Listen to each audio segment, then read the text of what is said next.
Hello and welcome to episode 177 of the Daily Shed. Today I'm going to be showing you a minor seventh arpeggio, and this is great for getting around on the neck. It's very useful. Minor seven arpeggios you can use over any minor chord, and it's good for the right hand for the picking and articulation too. It's a little tricky bit in it especially, so I'll show you the whole thing first, and we're playing this in A minor.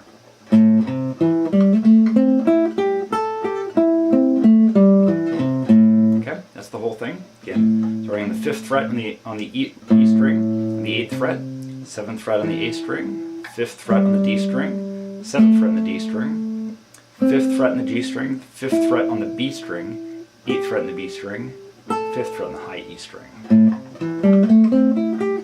And back down. Okay, and the tricky bit here, I find, is that on the G string, when you get there, you only have a single note. To play that note and then skip to the next one. So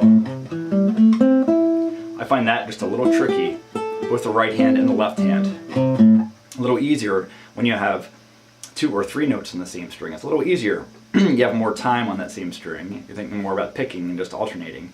Whereas here you have that little skip. There we go. Like that. So great scale to know. Great just for fingering and picking exercise, and yes, you'll definitely use this. So I hope it's useful to you. As always, let me know any questions or comments, and thanks for watching.